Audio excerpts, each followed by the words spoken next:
Kapatid, kung ikaw ay mayroong iniindang karamdaman, tapusin mo ang bidyong ito at i-share mo rin po sa iyong mga kaibigan, i-follow, i-subscribe. Kung napapansin niyo po mga guys, ang nasa larawan ay kamukha ng ating mata. Pero yan po ay universe. Ibig sabihin po ang universe ay kamukha po ng ating mata. Kahugis ng ating mata. Sa aklat po ng Genesis chapter 1, verse 26, ganito po ang ating mababasa. At sinabi ng Diyos, lalangin natin ang tao sa ating larawan ayon sa ating wangis, at magkaroon sila ng kapangyarihan sa mga isda, sa dagat at sa mga ibon sa himpapawid, at sa mga hayop at sa buong lupa at sa bawat umuusad na nagsisiusad sa ibabaw ng lupa. Dito po mga kapatid, pansinin po natin dito sa sinasabi na lalangin natin ang tao ayon sa ating wangis, ayon sa ating larawan. Ibig pong sabihin tayo po ay kawangis ng Diyos, tayo ay kalarawan ng Diyos. Nilikha tayo ng Diyos ng eternal, nang wala po dapat kamatayan. Yun po tayo, no? At binigyan po tayo ng kapangyarihan sa mga isda, sa mga ibon, sa lahat po ng umuusad na nagsisiusad sa ibabaw ng lupa. Kapatid, ito po yung dapat nyong pansinin sa Genesis chapter 1 verse 29. Sabi dito, at sinabi ng Diyos, narito ibinigay ko sa inyo ang bawat pananim na nagkakabinhi na nasa ibabaw ng balat ng lupa, at ang bawat punong kahoy na may bunga ng punong kahoy na nagkakabinhi na sa inyo'y magiging pagkain. Ibig sabihin po mga kapatid, tayo po ay nakadesign na ang ating pong pagkain ay bungang kahoy, mga prutas. Ang pinakamabalansi kasi mga kapatid, o balansi na pH level natin sa ating dugo ay kailangan po 80% alkaline at 20% acid. Alam naman po natin mga kapatid na ang alkaline po ay yung mga fruits na mga raw, ibig sabihin hindi po luto. Yan po yung balanse, no? Ngayon po mga kapatid, aaralin natin bakit ba talaga ang tao ay nagkakasakit. Yun po Yan po mga kapatid, kung napapansin nyo po yan, iba't ibang klase ng prutas. Kung napapansin nyo po, may iba't ibang color po ng mga prutas. Yan po mayroon pong kulay orange, may kulay pula, may kulay dilaw, may kulay green, may kulay blue, may kulay violet. Para po maging balanse mga kapatid, dapat po sa araw-araw lahat po ng color na yan ay makain natin. Yun po siya, no? Nandyan po ang kulay pula or red. Iba po ang ginagawa ng red, no? Lahat ng mga color red ay para po sa heart, para sa lungs. Ibig sabihin po yun po yung yung ginagawa niya sa katawan. Ibig sabihin nga po, bawat kulay meron pong iba-ibang ginagawa. Meron pong orange. Ang orange naman po ay mataas ang vitamin C. Ang color yellow naman po, alam naman natin sa vision, sa panpalinaw po ng mata. Yun po yun. Ang green naman mga kapatid ay, sabi nga po ay neutralizer. Neutralizer po siya. Mataas po ang iron niyan po sa dugo. Yun po yung nagagawa po ng green. May color blue po. Ang blue naman, napakataas po ng anthocyanin nito, yung antioxidant. At yung pinakamataas nga po natin na antioxidant, ito nga pong color violet. Siya na po yung pinakamataas, ang tinatawag na anthocyanin. Mamaya po sa bandang huli, meron po tayong ipapakita na may pinakamataas sa lahat po, hindi lamang sa Pilipinas kundi sa buong mundo, na may pinakamataas na anthocyanin or antioxidant. Umaabot po ng 1,642 ang anthocyanin niya. At mamaya rin po i-discuss natin bakit kailangan nyo po yun, yung anthocyanin na yun. Ito pa nga po, hindi natin nabanggit kanina yung color white. Nandyan po yung mais, nandyan po yung yung garlic. Ayan naman po ay mga rin po yan, antibiotic, parang yan po yung mga ano niya, pampatay sa mga bakterya. Eto na po kung bakit ang tao ay nagkakasakit. Tulad nga po ng sinasabi natin na ang tao po ay dinisenyo ng Diyos na ang dapat kainin po ay mga prutas. Ang problema po ay ito na. Kinakain na po natin yung pagkain na hindi po nakadesenyo sa tao. Eto pa po. Yan po ngayon ang tao. Marami pong mga hindi talaga maiwasan, mapigilan. Yung bisyo, alak. Napakataas ng acid niyan. Yan po ay sigarilyo. Yan po no, si Freddy Aguilar po ang nagano niyan. May kanta po siya na ang pamagat ay sigarilyo. Ibig nga pong sabihin, lahat po ng bagay na ipinapasok po natin sa ating katawan na hindi naman po siya dapat nariyan ay masama po. Ibig sabihin, hindi po siya nakadesenyo sa tao po. Eto pa po mga kapatid, na uso ngayon yung mga mukbang. Alam nyo ba mga kapatid na lahat po ng sobra ay masama sa katawan? Alam nyo ba mga kapatid na kung tutuusin talaga ay tayo po ay nadaya mismo ng kaaway. Paano po ito natin nasasabi? Sa Biblia noong unang panahon sa Levitico, ang pangunahing pinagbabawal ng Diyos na pagkain, ito pong karne ng baboy. Ngayon po sa panahon natin, siya po ang pangunahing pagkain sa lahat po ng handaan. Nangunguna po ang baboy sa mga kasal, sa birthdayhan, basta't sa lahat ng handaan, nangunguna po ang baboy. Ibig sabihin nga po, yung dating pagkain na hindi pinapakain ng Diyos sa atin kasi nga po siya ay sinasabi ngang marumi noon, siya po yung pangunahin na pagkain ngayon. Pag kinain naman natin to, pasintabi po doon sa mga Seventh-day Adventist. Ngayon po, pag kinain natin to, wala naman siyang kinalaman na sa ating relasyon sa Diyos, ating kaligtasan, pero sa pag-aaral about sa health, siya pa rin ang pangunahing dahilan kung bakit high blood ang tao, kung bakit na heart attack, kung bakit na stroke. Ibig pong sabihin, ito yung sinasabi kong nadaya ang tao sa pagkain. Yung pangunahing bawal noon, siyang pangunahing pagkain ngayon. Sa aklat po ng Isaiah chapter 5 verse 20, ganito ang ating mababasa. Sa aba nila na nagsisitawag ng mabuti ay masama at ng masama ay mabuti. Na inaaring dilim ang liwanag at liwanag ang dilim. Na inaaring mapait ang matamis at matamis ang mapait. Dito po mga kapatid, kung napansin nyo po, nabaliktad na po yung pananaw, panlasa, paningin ng tao, yung madilim, inaari niyang liwanag, yung masama, inaari niyang mabuti, yung mapait, inaari niyang matamis. Eto na nga mga kapatid. May mga tao po na kapag ginagawa nila yan ay gustong-gusto nila, pero yan po alam naman natin na yan po ay masama. Yan, balikan natin po yan, ang sigarilyo.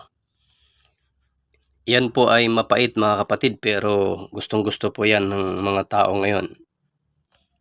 Ito mga kapatid, wala po tayong nakikita na taong uminom ng mapait na alak na nakangiti, lahat ay nakangibit. Ibig sabihin po yan po ay mapait, pero bakit nga po ay sarap na sarap sila dyan? Eto na nga po mga kapatid, sabi dito ay what you eat is what you are. Kumain tayo para mabuhay at hindi tayo nabuhay para kumain. Ano pong ibig sabihin nito mga kapatid? Ibig sabihin po, kung ating paninindigan ay kumain para mabuhay, dapat lahat po ng ating isusubo sa ating bibig ay bubuhayin tayo nito, hindi tayo nito papatayin. Halimbawa, soft drinks. Ang soft drinks ba, bubuhayin ba tayo nito o papatayin tayo? Papatayin tayo nun mga kapatid. Ibig sabihin hindi siya talaga pagkain, hindi siya inumin. Yung chicherya, hindi rin po pagkain yun kasi papatayin tayo nun eh. Ibig sabihin, dapat hindi natin yun ipinapapasok sa ating katawan. And sabi nga po dyan, what you eat is what you are. Kung ano po yung kinakain natin mga kapatid, yun tayo. Kung ang ating kinakain ay acidic tayo. Minsan mga kapatid, pag tayo po ay nagkakasakit na, napagbibintangan natin yung mga naingkanto daw, kinulam, ganito ganyan, baka may bad spirit o ano man. Napagbintangan natin yung mga ganong bagay mga kapatid, pero ang totoo, tayo talaga ang may kagagawan kung bakit tayo po ay nagkakasakit. Kaya nga mga kapatid, kapag kayo po ay mahilig sa mga sweets, sa mga pasta, sa mga tinapay, ang magiging sakit po ninyo ay diabetes. Pag kayo na may mahilig sa mga maalat, ang magiging sakit nyo naman ay sa kidney, mga uric, ganyan. Ibig pong sabihin, what you eat is what you are. Eto na mga kapatid, mababasa nyo dyan, may problema sa atay. Yun, bakit nagkakaproblema sa atay? Yan ay laging alak, laging nagpupuyat. Yun po yung mga pangunahing nakaka-apekto po sa atay. Then nakikita rin po sa ating yung may mga varicose ay may problema po sa atay. Yan po mga kapatid, baradong ugat sa puso. Kung napansin niyo po yung ugat na yan, may nakikita kayong color yellow na nakabara po doon sa sa ugat. Ang tawag po diyan ay cholesterol crystal. Yan po ay napakahirap ng tunawin mga kapatid, pero meron po tayong produkto na kaya pong tumunaw niyan in just 1 minute. Yan po mga kapatid, dahil po sa mga pagkain po ng cholesterol. Yan, napansin nyo po yun mga kapatid, nakalagay dyan brain aneurysm, cerebral aneurysm. Pag sinabing cerebral, ito po yung napakaliliit na ugat sa ating brain, sa ating ulo. Gahibla lang po halos ng buhok ang laki ng mga yan.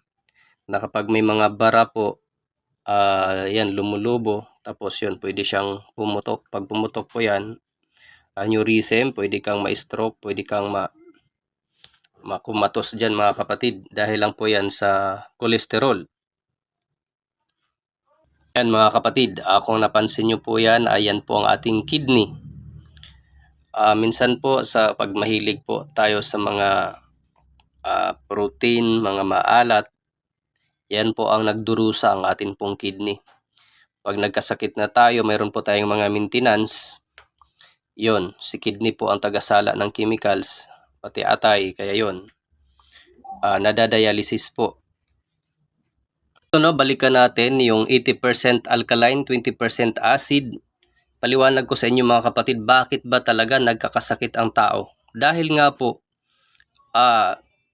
tinatawag po na imbalance of the body system. Ito po yung balanse. 100% po yan, 80% alkaline, 20% acid. Ngayon po, kapag po atin po itong binaliktad mga kapatid, alam naman po natin yan sa pagkain natin sa araw-araw na sa umaga pa lang, nagkakape na tayo, kumain ng kanin, wala pa po tayong kinakaing prutas. Ang prutas po kasi ang alkaline. Ibig sabihin po talagang mas marami po tayong kinakaing acid kaysa sa alkaline. Puro processed food na po ang prutas nga po, pag himagas na lang sa atin at bihira pa. Samantalang ang prutas pala, siya po yung alkaline. Kahit yung gulay mga kapatid, kapag niluto na po natin tulad ng kalabasa, niluto na po natin yan, naghiwa-hiwalay na, hindi na po yan alkaline, acid na po yun. Kaya kung napapansin nyo po, yung mga vegetarian po, kumakain po ng hilaw na okra, hilaw na kalabasa, hilaw na sitaw, halos hilaw po lahat ang kinakain po nila, kasi nga, ang kailangan po natin is alkaline. At ang atin pong bituka, yung tinatawag na bilay, ang kailangan po niya mga kapatid is enzyme. Ano po yung enzyme? Yun po yung katas ng prutas, katas ng mga dahon-dahon, ng mga gulay. Ngayon po kapag niluto nyo na po yan, nawawala po yung tinatawag na enzyme. Ano pa po mga kapatid, ang purpose bakit kumain pa tayo na, yun nga po ang kailangan lang ng ating katawan, yung enzyme, yung katas. Kaya hindi na nga po siya mga kapatid balanse. Para po yung sasakyan mga kapatid na gasoline tapos nilagyan nyo po ng krudo, abay masisira po yung makina nun kasi hindi nga po yun ang tama sa kanya. Kasi nga po ang atin pong katawan, mayroon po talagang nakadisenyo na pagkain na dapat po yun po ang ating kakainin. Eto mga kapatid, basahin natin ito, no? Sabi dito, why many people develop cancer and other diseases? Sabi dito, if you have health problem, this is a sign that you are acidic. Kung mayroon daw po tayong health problems mga kapatid, ang ibig lang pong sabihin nito ay acidic tayo. Sa Isaiah 65:22, sabi dito ay, sila'y hindi magtatayo at iba ang tatahan, sila'y hindi magtatanim at iba ang kakain, sapagkat kung paano ang mga kaarawan ng punong kahoy ay magiging gayon ang mga kaarawan ng aking bayan. Ibig sabihin mga kapatid, alam nyo po sa aming lugar, sa Calatagan, doon po sa garden, malapit po yun sa munisipyo. Alam nyo po ba ang mga puno ng akasya doon ay panahon pa ng Kastila? Ito po ay nagkakaedad po ng 400, 500 years. Pero hanggang ngayon ay buhay pa sila at hindi mo nakikitaan na sila ay mamamatay. Tingin ko nga kahit abutin pa ng 1,000 taon yun, basta't hindi lang po yun lalagariin mga kapatid or papatay ng tao, hindi po sila mamamatay. Napansin nyo to mga kapatid, ang buhay pala ng tao sa bagay, sabi ko nga sa inyo mula sa simula, ang buhay ng tao, nilikha ng Diyos na kawangis niya, kalarawan niya, walang kamatayan dapat. Kaya lang dahil ang tao ay nagkasala, sabi ng Diyos, hindi siya makikipagpunyagi sa tao, ang buhay ng tao ay hanggang 120 na lang. Pero sinabi pa rin ulit sa Isaias o saan bang libro yon na sinasabi nga po na ang buhay ng tao ay 70 na lang.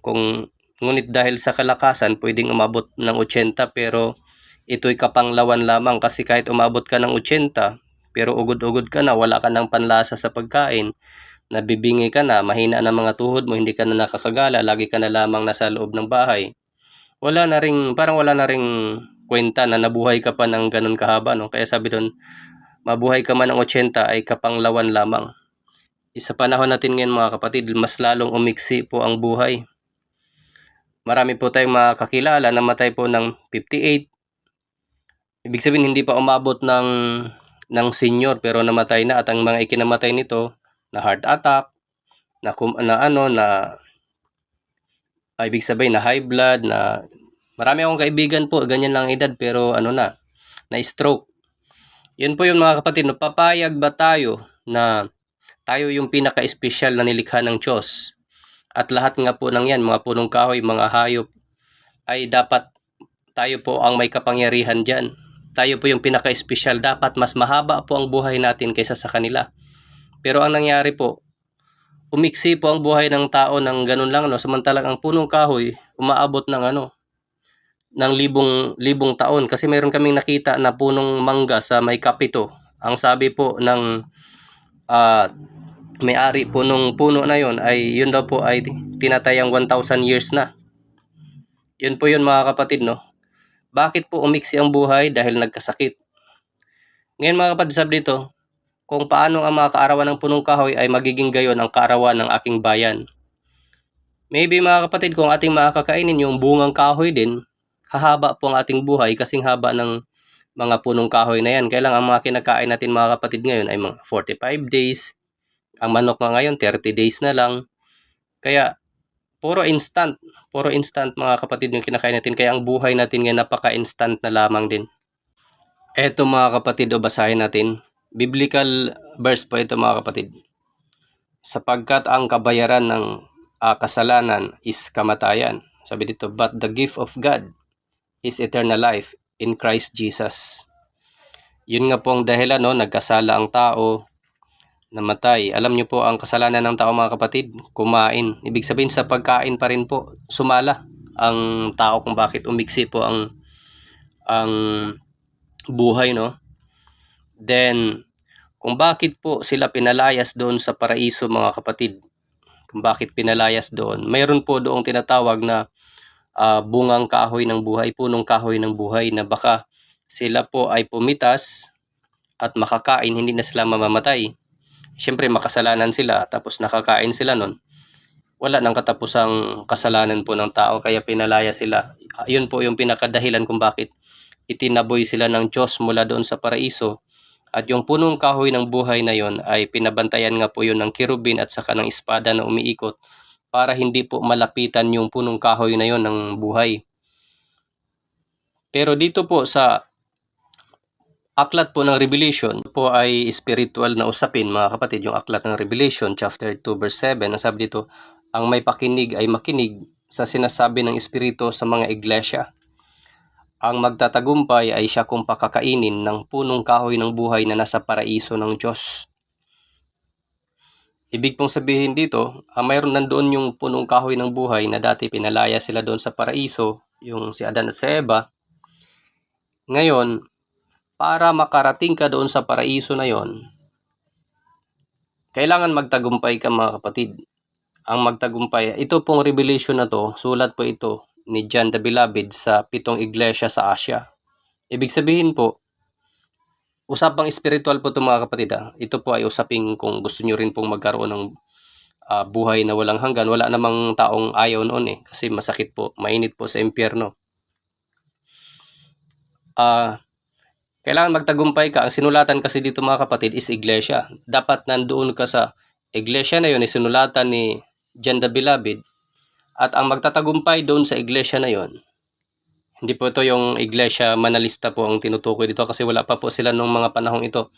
1914 lamang po na itayo ni Felix Manalo ang iglesia. Ito po ay kumbaga hindi naman natin to talaga pinaka-topic. Ang atin lang pong pinag-usapan dito yung punong kahoy ng buhay na nandun pa rin sa paraiso ng Diyos, na para makakain ka nun, kailan magtagumpay ka, nasa loob ka mismo ng iglesyang sinulatan. Kasi kung nasa labas ka rin ng iglesia, mga kapatid, hindi ka pwedeng magtagumpay doon. Yan, mga kapatid, sabi po dyan ay pray and be prayerful. God answers prayer. Marami pong mga karamdaman na minsan kahit hindi mo gagamitan ng mga gamot butika o anumang mga gamot, mga food supplement, ay gumagaling ka. Kasi ang Diyos naman talaga ang nagpapagaling. Hindi man ito sa pamagitan ng himala, ang Diyos pa rin ang magtuturo sa iyo. Dadalhin ka niya sa tamang tao, dadalhin niya ikaw sa tamang gamot, sa tamang lunas na magpapagaling sa iyo kung ikaw ay maka-Diyos or ikaw ay mapanalanginin. At kailangan, mga kapatid, para talagang kayo po ay gumaling sa karamdaman, malalim ang inyong pananampalataya. Kasi minsan, pag mababaw, pagbabawalan ka ng mga doktor, uminom ng ganito, kumain ng ganito, minsan, kaya hindi ka rin talaga gumagaling, hindi ka nasunod doon sa mga pinagbabawal sa iyo. Sabi nga po ng Bible, wala kayong magagawa kung kayo hiwalay sa akin. Una, yung bisyo, ang hirap noon. Tumatawag.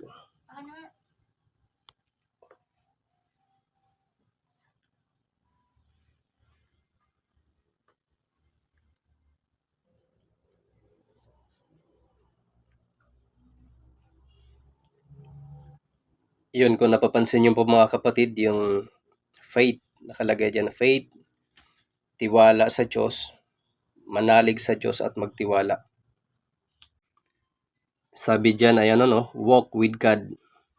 Lumakad tayo sa Diyos, sa kalooban ng Diyos, para madaling iwasan yung mga bisyo, madaling sundin yung mga bawal, then mag-pray, manalig sa Diyos, magtiwala sa Diyos.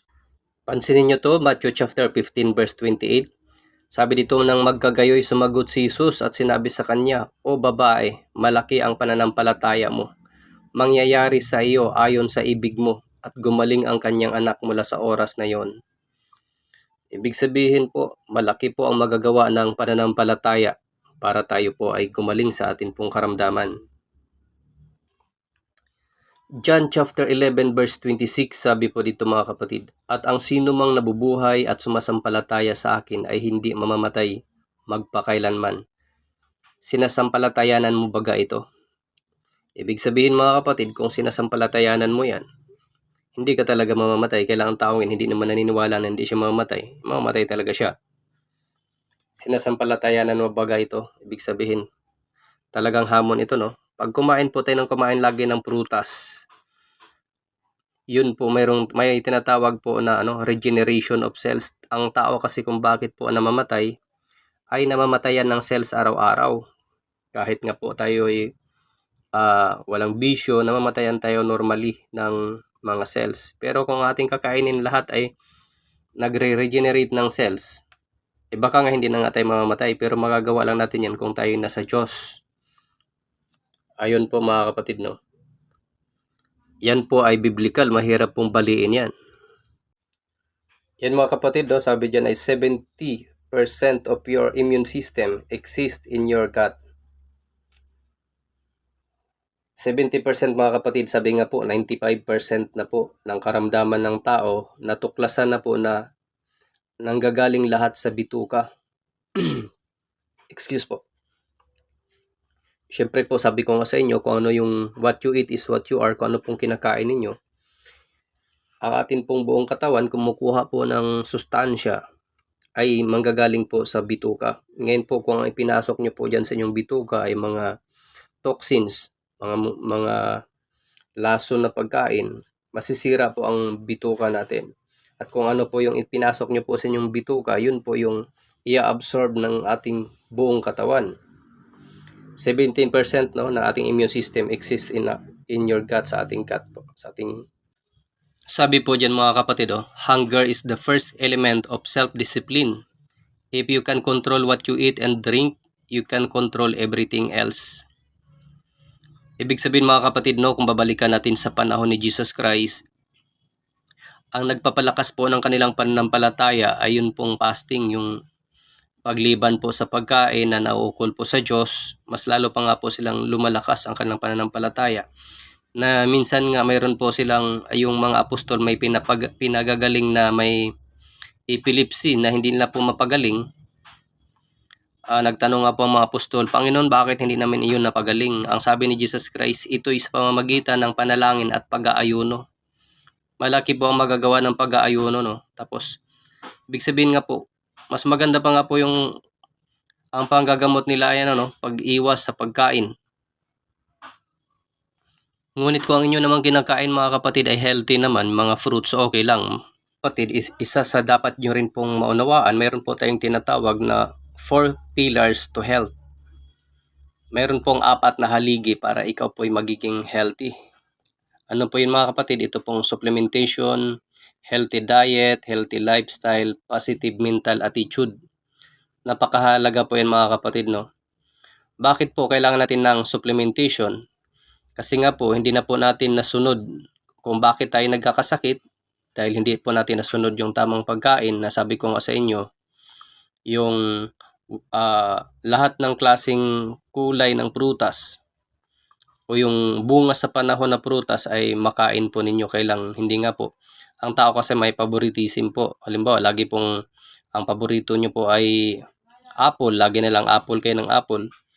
Meron nga pong mga sakit na hindi naman kayang pagalingin ng apple na nagagawa naman ng ibang prutas. Kailangan ibang prutas hindi nyo na po kinain.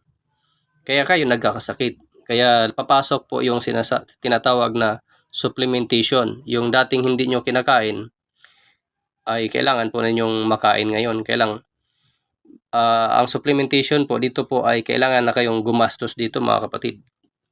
Nasabi ko na kailangan mo ng gumastos, sabi po dito, small size apple na mayroon pong 150 grams, mayroon lamang po siyang 5 to 6 mg ng vitamin C.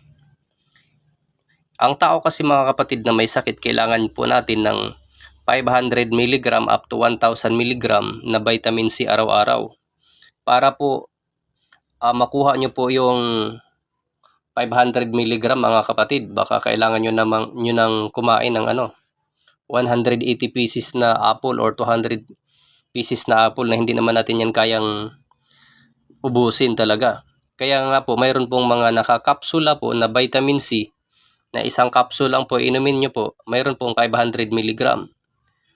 Dalawang beses, isa sa umaga, isa sa hapon, 1,000 mg kayo. Doon sa mga atleta po, or pagod ka sa trabaho, kailangan mo ng 2,000 mg.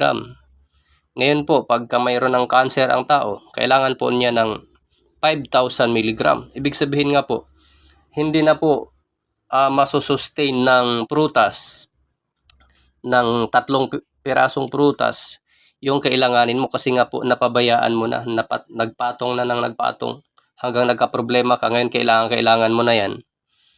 Kaya kailangan mo nang bumili ng mga nakakapsula po na pinaliit pero 500 mg. Isa rin po sa dahilan kung bakit marami pong sakitin ngayon na hindi po gumagaling. Akala po kasi nila pagka tayo po ay nagbebenta sa kanila ng mga food supplement ay nininegosyo natin sila. Sabi nga po dyan, your health is an investment, not an expenses. Hindi naman po ito gastos, mga kapatid. Alam nyo po ba sabi nga po, ang kalusugan is kayamanan, kasi naranasan ko, mga kapatid, dahil sa health. Lumaki tong tuhod ko. Dahil dati wala akong mga pakundangan din sa pagkain eh. Isang buwan akong hindi makalakad. Alam nyo, mga kapatid, doon po sa magdamag na kirot, nawala po lahat ang pangarap ko, ang akin pong kahilingan, ang dasal ko sa Panginoon noon eh. Kuhanin na lamang niya ako kaysa ganon gabi-gabi yung mararamdaman ko, yung sobrang kirot na halos ikamatay ko. Ibig sabihin po, lahat ng pangarap natin mawawala kapag tayo po ay nagkasakit. Aanhin mo yung yaman mo ngayon kung ikaw ay mamamatay dahil sa sakit. Takot ang iba gumastos po eh. May kasabihan kasi tayo, mga kapatid, sabi dito ay prevention is best cure. Ibig sabihin, minsan may mararamdaman kang kaunti, hindi mo pinansin, aalukan ka ng mga food supplement, hindi mo pininiwalaan, kinakaya-kaya mo lang. Pag yan po ay lumala, mga kapatid, napakalaking gastos na po niyan. Mas maganda pong i-prevent po natin, wala pa po kayong nararamdaman, pero alam nyo naman sa araw-araw yung kinakain ninyo na mga toxin talaga sa katawan. Kahit wala pa kayong nararamdaman, mga kapatid, nag-accumulate na po yan sa katawan po ninyo. Sabi nga po ay ang sakit po ay accumulation of toxins. Mas madali po kasi ma-prevent yun pong hindi pa po malala kaysa po malala na. Minsan ang mga tao, kung kailan stage 3, stage 4 na yung sakit, cancer na pala, saka pa lamang nagpa-doktor. Yung iba takot magpa-check up kasi malalaman ang sakit. Kailang pagka yan po ay sumumpong na at nandun ka na sa ospital, no choice ka na talaga din. Operahin ka na rin talaga, gagastos ka ng malaki. Yun pong isa sa 4 pillars to health. Ano po yung nakasulat doon ay positive mental attitude. Sabi nga po dito sa Proverbs chapter 15 verse 15, all the days of the afflicted are evil, but he that is of a merry heart had an continually feast. Sabi dito sa Proverbs 17:22, a merry heart do it good like a medicine. Yung masayahing puso, do it good like a medicine, but a broken spirit drieth the bones. Yung iba na stress, nanonood lang ng mga teleserye, na stress doon sa teleserye na pinanood. Yung pinanood nila ng mga artista ay kumita doon sa paggawa ng drama na yon. Masaya sila habang ginagawa yon. Yung mga nanonood na stress, nagkakasakit. Kaya mas maganda pong manood kayo ng mga funny videos, yung mga nakakatawa. Kasi ang masayahing puso daw ay para siyang medicine, para siyang gamot talaga siya. But a broken spirit drieth the bones. Yun po yun, huwag ma-stress. Huwag pong tumingin sa kapitbahay, ma-stress ka, maiinggit ka kung anong meron sila. Makontento ka kung anong meron para maging masaya ka.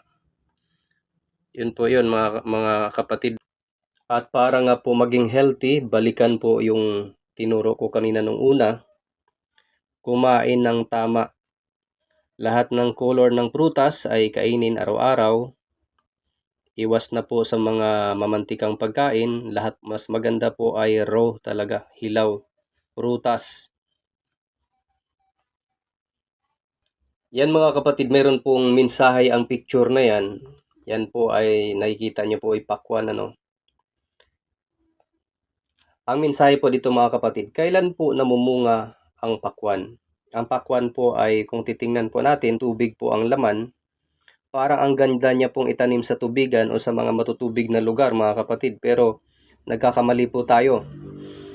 Hindi po natin to pwedeng itanim sa tag-ulan mga kapatid kasi malulugi tayo, masisira po yan sa matutubig na lugar at sa tag-ulan. Naha-harvest po yan mga kapatid kung kailan po ay summer or tag-init. Kasi alam po ng Diyos mga kapatid kung ano ang ating kailangan sa bawat panahon, sa bawat araw, sa bawat buwan. Alam po ng Diyos na sa summer kailangan po ng tubig. Kaya namumunga po yung mga singkamas, itong pakwan na yan. Ibig lang pong sabihin mga kapatid, kung itatanong nyo po sa akin, ano ba talaga ang pinaka-the best na prutas para sa inyo? Ang pinaka-the best na prutas po para sa inyo mga kapatid, ay kung ano po yung bunga sa panahon. Kung ano po yung bunga sa, o baka itanong nyo sa akin, bakit ang kalamansi araw-araw mayroon sa palengke? Kasi alam ng Diyos na araw-araw kailangan nyo po ng vitamin C. Kaya araw-araw po, nandyan yung kalamansi. Ang pakwan, sa tag-init lang meron. Kung ano naman yung mga prutas sa tag-ulan, dapat makain po ninyo. Kumbaga, yun po yung sagot ko mga kapatid, no? Kung ano po yung bunga sa panahon, yun po yung dapat ninyong makain. Kaya lamang po, dahil nga po mayroon po tayong favoritism, meron po kayong mga prutas na laging kinakain, kaya lang meron kayong mga prutas na hindi rin nakakain na napapabayaan po ninyo, na kailangan mabawi nyo po yun. Ito po yun mga kapatid. Ayan mga kapatid, napansin nyo ba? Yung puso natin kahugis, may mga, yung internal organ natin mga kapatid, ay meron pong mga kahugis na mga prutas. At ito mga kapatid, sa akin nyo lamang po talaga ito matututunan or maririnig. Dahil yung mentor ko po mga kapatid, hindi naman vlogger yon, si Dr. Glenn Cebuano na Tagalipa. Ayan nga po mga kapatid, tulad po ng ating puso, ano po ang prutas na kahugis ng ating puso? Yan po ay merong strawberry. Strawberry para po sa puso yan. Kahit sinong doktor tanongin yung mga kapatid, ang strawberry para sa puso. Ang apple para sa puso, ang kamatis para sa puso. Pag ang kamatis ay atin daw pong hiniwa to sa hiniwa, mayroon po itong 4 na kwarto. Ang ating puso po may 4 din na kwarto. Para din siya sa puso. Ang grapes para din sa puso. Actually, lahat po ng mga fruits na kulay pula para po sa puso at saka sa lungs, no, yung binanggit ko sa inyo kanina. Yun po mga kapatid, no. Madali lang pong i-determine kung ano yung gamot sa inyong problema. Pagka may problema kayo sa sa kidney, yan mga kapatid, actually yung nakikita niyo pong parang buto ng sitaw diyan, ang tawag diyan ay kidney beans. Kidney beans, Yun pong yan pong hugis ng ating kidney. Tapos yung kasoy nuts mga kapatid, kung papansinin niyo po, para talaga siyang kidney. Yung kasoy, kasoy nuts.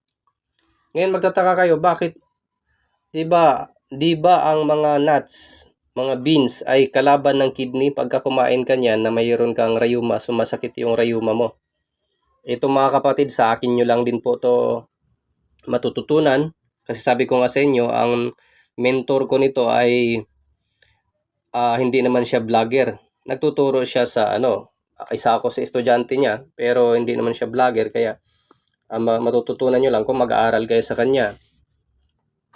Bilang holistic doctor po, ito nga po, kung ano yung kahugis na inyong internal organ, yun po yung pinakagamot. At yung kahugis na inyong internal organ, kapag kinain nyo po yun ng luto, anumang organ ang ginagamot niya, doon din po siya number 1 na kalaban. Tandaan nyo to mga kapatid, napakamahalaga nito. Kaya napakamaswerte nyo kung umabot kayo hanggang dito sa video na to. Kasi marami po kayo matututunan.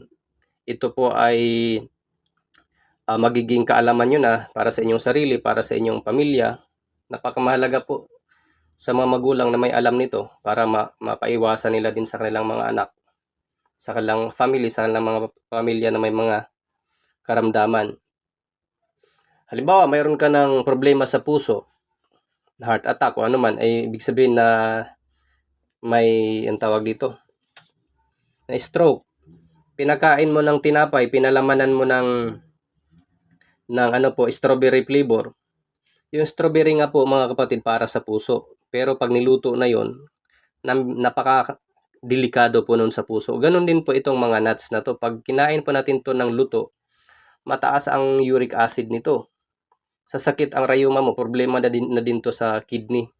Kaya sabi ko nga sa inyo mga kapatid, dapat raw, dapat hilaw, dapat may enzyme. Yun po yun mga kapatid.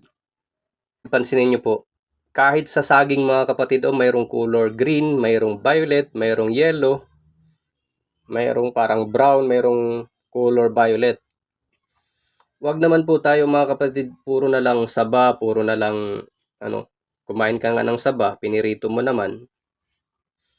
Wala na rin, kumbaga wala na rin yung enzyme, wala na rin yung sustansya. At sabi ko nga, wag kayong stick to one mga kapatid. Kung ano yung mayroon sa palengke, tikman nyo po lahat. Tingnan nyo po yun mga kapatid. Natural diuretic foods. Ibig sabihin talagang napakagaling ng ating Diyos. Talagang pinrepare niya lahat. Naghirap ka na, ibig sabihin hindi ka na makaihi. May mga prutas din na pag kinain mo, mag-iihi ka. Yung diuretic nga po. Doon pa lamang po sa sinabi ko sa inyo kanina, yung kahugis ng ating organ, yun ang gamot. Napakagaling na nun. Ito pa, diuretic foods. May problema ka sa kidney, kailangan mong i-dialysis. Ang kailangan mong kainin lagi na prutas, yun din, ito po, yung hindi ka nga kasi makaihi. Isa nga po doon sa binanggit sa 4 pillars to health mga kapatid, ay yung ang tawag doon, healthy lifestyle.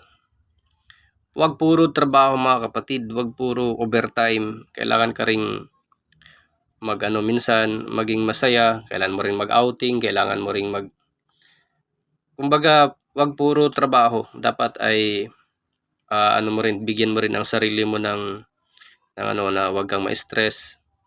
Yan, mag-outing ka, mag-jogging ka, may mga dapat gagawin ka rin na para magiging masaya ka. Yun. Kasi 'di ba bawal nga po ma-stress. Pansinin niyo po ito. Yung longgan ba to? Ano bang prutas ito nakahugis ng ating mata? Saka itong hindi ko alam kung anong tawag dito sa may color yellow. Pansinin niyo mga kapatid yung sinauna yung kaninang bago tayo nagsimula. Lahat ng color yellow ay para sa vision. Pansin niyo po yan lahat yan color yellow para yan sa vision. Kahugis din po yan ng ating mata. Ayun po. Ibig sabihin po, napakagaling po talaga ng Diyos. Kasi talagang nilikha niya yung kakambal natin na dapat natin kainin para ma-maintain ang atin pong health. Ito po yung malungkot mga kapatid sa lahat. Ito mababasa natin, the best doctor gives the least medicine. Yung magaling daw na doktor, yun yung kaunti lang magresita ng gamot. Alam nyo po, sabi ko mga kapatid na nakakalungkot. Mayroon po tayong mga kaibigang may mga kakilalang doktor na kakakwentuhan nila. Ang mga kwento po ay minsan ang doktor kasi may connected doon sa pharmacy. At mayroon po silang tina-target na cells doon na pag na-target po yung cells na yun, mayroon pong malaki po ang magiging percentage noong doktor. Kaya minsan nga po daw, sabi po kahit walang karamdaman or hindi naman dapat ganun kadami yung nare-resitahan po ng ganun kadami na gamot. Ang habol po ay yung percentage mga kapatid Pero hindi naman po natin lalahatin. Mayroon naman din pong mga doktor na matino rin po sa kanilang trabaho. Kaya lamang po mga kapatid, medyo pagdating po sa pag-aaral, parang halos magkabaligtad po ang pag-aaral po ng holistic doctor sa medical doctor po. Dati mga kapatid, nung ako'y baguhan pa lamang po sa larangang ito, ramdam na ramdam ko na talagang magkalaban talaga. Ibig sabihin, yun ang nararamdaman ko kasi lahat po ng mga pasyente ko na nakakausap or may mga pasyente po ang nakakausap na check up ko, nag-ano sila, nagsasangguni sila sa kanila pong mga doktor. Ang sabi nga daw po ng kalang doktor ay bawal daw nilang inumin yung mga nirekomenda ko sa kanila kasi bawal daw yun sa kanilang karamdaman. Sabi ko nga may nakausap nga po akong nurse dyan po sa Bunbil sa Balayan. Ang chinek up ko po ay ang kanyang mga magulang, kanyang papa at mama niya. Ang kanyang mama po ay talagang grabe ang pamamanas. Ang papa niya po nung check upin ko ang daming problema.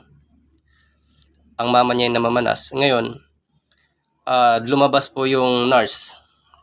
Ano pa po yun parang sa US pa yata nagna-nurse ito. Kaya ang daming question sa akin, sobrang daming question.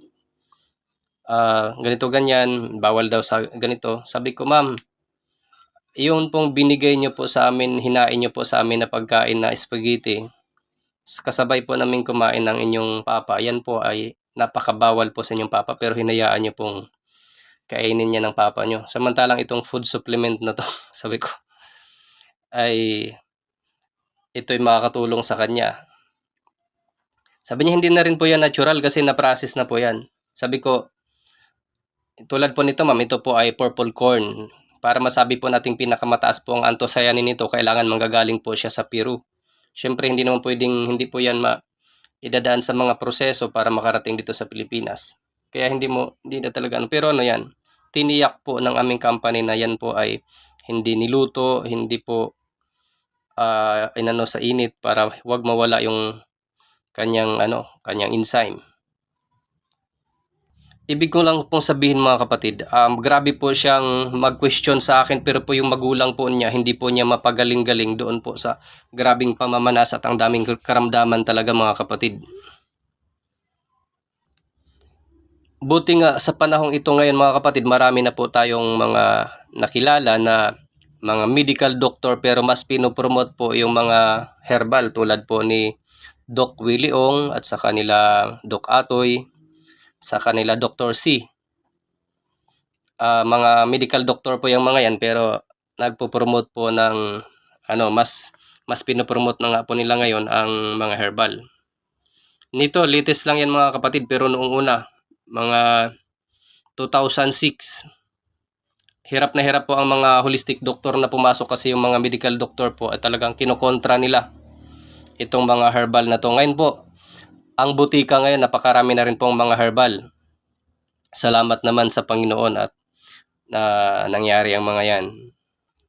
Eto pa mga kapatid, dito po kami nagkakasalungat ng pag-aaral mga kapatid. Kasi yun pong pinakagamot noong may sakit. Pinakagamot po na dapat yun po ang nire-recommenda. Kami, yun po ang nire-recommenda namin. Pagdating po sa medical doctor po, yun po ang bawal sa kanila, sa pasyente. Example po mga kapatid, kung ang sakit po ng pasyente ay diabetes. Kaya po nasabi kong magkabaliktad talaga kami sa pag-aaral. Kasi pagka nire-rekomendahan ko po yung mga pasyente ko na kumain kayo nito, mangga, kumain kayo nito, saging. Sabi nila, ay bawal yan sa sabi ng doktor, pag kumain kami ng saging, kalahati lang, tapos pag mangga, isang pisngi lang. Napansin nyo po mga kapatid, sa pag-aaral kanina, kung bakit po ang mata ay lumalabo, dahil po doon sa ang pancreas po ay hindi nagsusupply ng lutein. Kung bakit din po ang tao ay diabetic, dahil po ang pancreas ay hindi rin nagsusupply ng insulin. Ngayon, napapansin nyo mga kapatid, ang color yellow ay siyang nagpapalinaw ng mata. Ibig sabihin, Kaya lumilinaw ang mata mo kasi inaayos yung organ na connected doon sa mata mo. Yung iyong pancreas, yung lapay mo. Pag kumain ka ng mga saging, mga mangga na yan, ay ano yan, maayos yung pancreas mo, magsusupply siya ng maayos na lutein, lilinaw mata mo, magsusupply siya ng insulin, gagaling ang diabetes mo. Kaya lang pag sa doktor, bakit yun ang pinagbabawal nila? Kasi po mga kapatid, pansinin natin sa doktor talaga. Puro maintenance na lang. Ibig sabihin, hindi po, karamihan po sa nakikilala nating may diabetes mula noon hanggang ngayon may diabetes pa rin.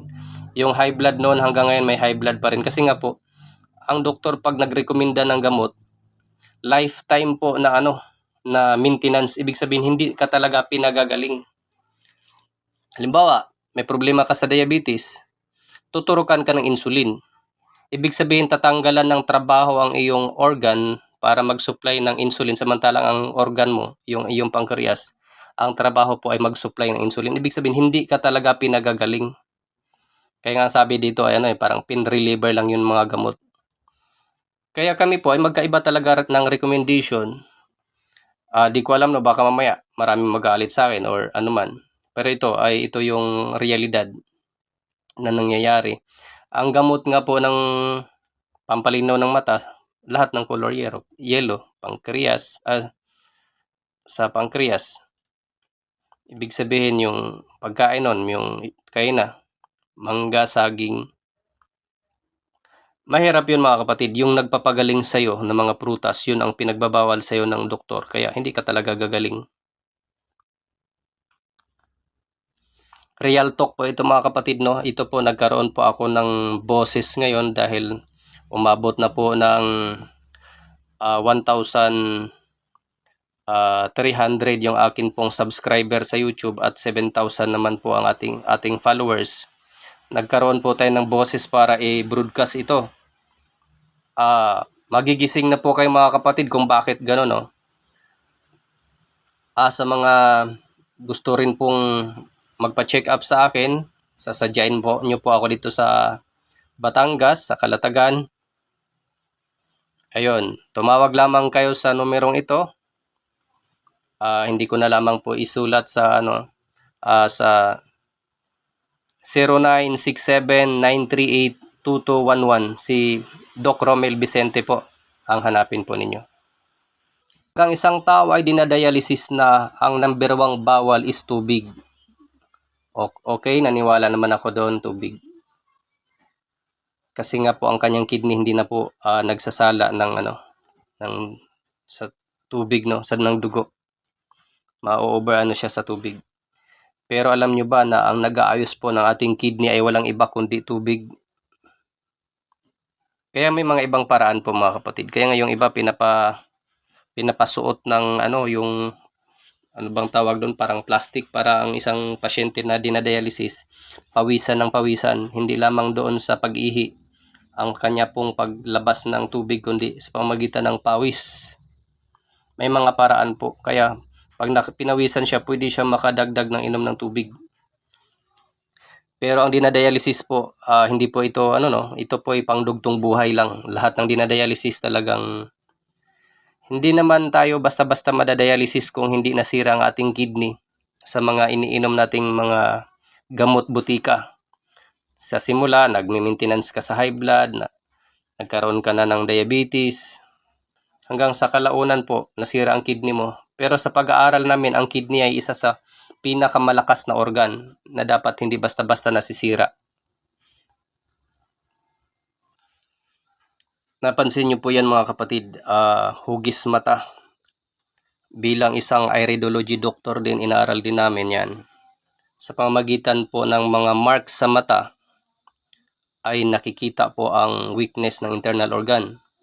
Kaya po mga holistic doctor o mga iridology doctor nag-uusap, ang pinag-uusapan nila ay kung anong oras. May mga number po yan, no?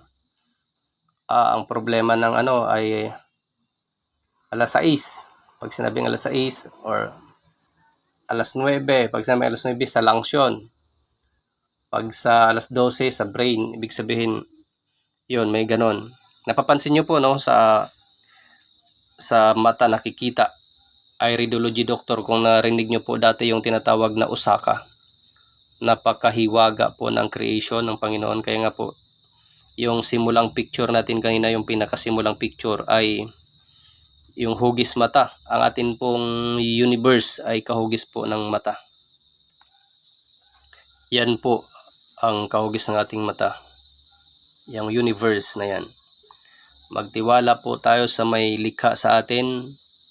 Manampalataya, sumunod sa Kanya, manalangin. Then, kainin yung itinakda ng Diyos na dapat nating kainin. Iwasan ang bisyo, bumalik sa Diyos. Yun mga kapatid, kahit ano pa ang inyong karamdaman ngayon, kahit ano pa, walang imposible sa Diyos. Pero halimbawa nagagamot kayo, tapos tuloy pa rin ang kain ninyo ng mga bawal, para kayong nagwawalis yung inyong kanan po, naghahawak ng walis yung kaliwa, tuloy din ang tapo ng basura, walang katapusan po. Ibig sabihin, nagpo-food supplement kayo, tapos kainin kayo ng kain ng mga bawal. Huwag po kayong umasang gagaling kayo mga kapatid. Dito po mga kapatid ay kahit anong klaseng sakit, pwede kang gumaling kung sumunod ka lang. Kapatid, yung pinangako ko sa inyo kanina na i-discuss ko sa inyo sa kahuli-hulihan. Maraming salamat po sa mga nakarating pa sa mga parte ng video na to. Yan po ang tinatawag na pH balance chart. Kung napapansin nyo po yung mga color dyan, mayroong 1 to 14 mula sa orange, yellow, green, blue at violet. Dahil nga po nandyan na sa karamdaman, wala na tayong magawa, nandyan na sa karamdaman. Ang sabi ko naman sa inyo, kailangan nating ibalik sa alkaline yung inyo pong yung katawan, magiging balanse. At nakita nyo naman, ang alkaline po dyan ay color violet. Yung binanggit ko sa inyo kanina na ipaalam ko sa inyo na pinakamataas na anthocyanin ay ito na po. Ito na guys, yung sinabi ko na sa dulo ng bidyong ito ay ipapakita ko sa inyo yung may pinakamataas po na antioxidant sa buong Pilipinas at sa buong mundo. Ito po ay ang purple corn. Yan po yung nakikita nyo sa taas, anthocyanin food source. Ano ba yung anthocyanin? Ang anthocyanin is anti-poison or antioxidant. Yan po mga guys, no, mga kapatid, makikita nyo dyan, ang purple corn ay meron 1,642.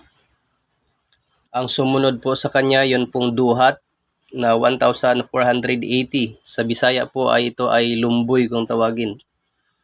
Ang pangatlo po ay ang grapes na mayroong 888. Pang-apat po ay ang eggplant, yung talong na color violet na mayroon pong 750. Then mga berries po ang sumunod. At ang mangustin na sikat po dito sa Pilipinas, yung MX3, ay meron lamang 220 na anthocyanin or antioxidant. Kung mabisa na po ang MX3, gaano pa kaya kabisa itong purple corn? Then ang pinakamababa po dito ay yung orange. Actually, hindi po siya kasama doon sa mga color violet, mga kapatid, no? Yun po. Bali dito po sa atin sa Pinas mga kapatid ay meron pong mga nakikita rin tayong mga purple corn or violet na mais, pero ang may mataas po talaga na anthocyanin or antioxidant, kailangan manggagaling po siya ng Andes Mountain po sa Peru. Dahil po ang bundok na ito ay may taas po na 10,000 feet above sea level, at saka ang kanya pong degree Celsius po, yung init niya ay umaabot po ng 80 degree. Kaya wala pong nabubuhay ng mga dito na mga insekto, mga virus, kaya napakataas po ng alkalinity ng lupa dito. Yon, bakit po mabisa yung purple corn?